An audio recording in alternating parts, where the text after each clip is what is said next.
Flashlights are great, but I've found there are certain things you need to look for in a flashlight in order for it to be efficient for you. I've concluded that there are 4 different things a flashlight has to meet, 4 criteria in order for it to be most efficient to me. Now yours might be a little bit different. You may not meet all 4 things. You may meet 3 things or just 2 things, depending on what you use it for.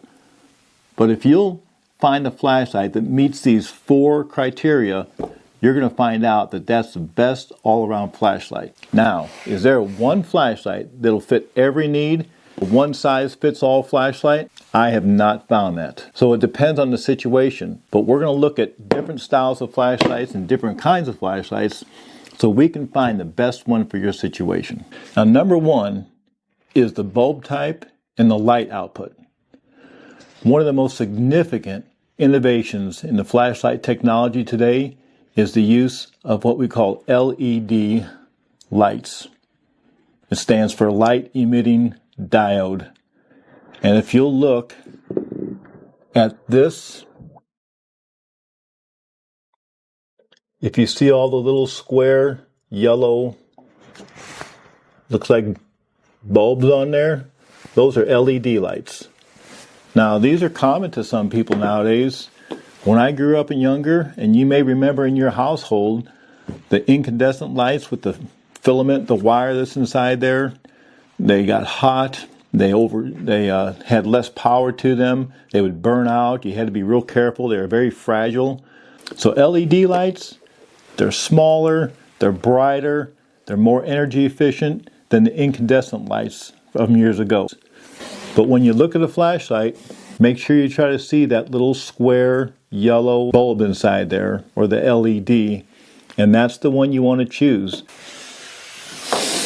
Now, unlike the incandescent bulbs, LEDs will use less power, they produce less heat, and they last a lot longer. Now, what about light output? How do we look for a bulb or a flashlight with good light output? Light output is measured in something called lumens. Lumens is the measure of intensity of the light coming out of the flashlight. I'm going to give you a little chart up here that'll show you how many lumens you need to look for in a flashlight. Between 150 and 500 lumens, that's great for everyday tasks indoors or maybe outdoors, a DIYer, somebody who needs just a small amount of light, look around your car or whatever you need. Now 500 to 1,000 lumens, that's if you're doing things like if you're camping, fishing, you need a brighter light to look for things, you're walking in areas that could be maybe dangerous, you're hiking or you're running at night, I would recommend that. Now next we come to the 1,000 to the 3,000 lumens. Now a flashlight to have that kind of power, it's something you'll need it for things like outdoor use, where you need a lot of light in real dark areas to shine a great distance. That's what you want to look for.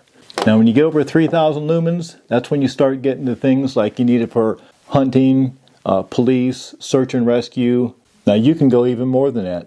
They have some that go up to almost 200,000 lumens. Okay, next, number 2. The second thing I look for is size and weight. You need something that fits your purpose and your needs. If you're looking for something small just to fit in your pocket to carry around all the time, this may be perfect for you. Maybe something of this size, or even a little bit smaller than that. Fits right inside your pocket, inside a lady's purse. You don't need something like this. This is just, you couldn't fit this in your pocket, but it may be something you need for your toolbox. So, weight is another thing. This is not bad. It's made of a plastic or a Kevlar. It's very strong, lightweight. This is a metal one. This is actually a lot heavier. This is a lot heavier than what this one is, although it's smaller. And obviously this one would be, you wouldn't hardly feel anything on it. Also, with fitting your purpose, I look for something that's easy to turn on and off. A lot of flashlights, like this style, they'll have the head of it turns, and this is how you have to turn it on, and this is how you have to turn it off. 2 hands. What's the point? I'd rather have something like this. You can pick it up. It's got one push button on the back, so one hand you can turn it on and turn it off. You don't need 2 hands for something to turn it and spin it. Now these are what I use for work all the time. This just has a single trigger in the front here, turn on, turn off. It's perfect. To find a flashlight that fits your needs, you got to think about what you're going to be using for most of the time. If I'm going to be using something for work, I choose something like this. This is a heavy base on it. It sits upright by itself. The head of it tilts up and down. I don't have to try to hold it with my hand like I would one of these and try to shine it. I can set it down, turn the light on, shine it to where I have to, and then use two hands. I can use two hands to go ahead and do whatever I have to do to fix or repair whatever I'm looking at or working on. Now we come up to number 3. Number 3 is battery type and run time. How many times have you had to look for your flashlight, or you grabbed your flashlight, try to turn it on, and nothing happens? It's dead. You press it, nothing comes on because the battery's dead. So then you try to open it up, look inside there, try to get new batteries, and does it take the D batteries? Does it take the C batteries? Does it take the AA batteries or the AAA batteries? And you have to have all these batteries, and you usually have the wrong one. I was so fed up with that. What I look for in a flashlight is that it has a battery that's rechargeable. One that you can plug in and charge it up. You don't have to go out and buy batteries for it. I use different types of rechargeable batteries. Some of them, like these headlights, the batteries stay in there all the time. You can't remove them. Others, like my Worklights, I'll use it once the battery starts getting dull or starts losing power and I need to put in another battery. I'll pull it out, grab a fresh battery, put it back inside there, and it's ready to go again. And they provide longer run times with a higher output. So this makes rechargeable flashlights a popular choice for people who use flashlights regularly. Get a flashlight that's got rechargeable batteries that you can plug in and keep it charged. And I'll leave a link down the bottom of all these different products that I have here, the different flashlights, so that you can go ahead and order them if you'd like to. And I'm an Amazon affiliate. I do make a small commission off these. It doesn't cost you any more and it doesn't cost you any less, but it does help the channel out. So I appreciate it if you click the link below. And if you're enjoying this content, hit the subscribe button, ring the bell, and give me a thumbs up. Also, leave a comment down the bottom. What's your favorite flashlight?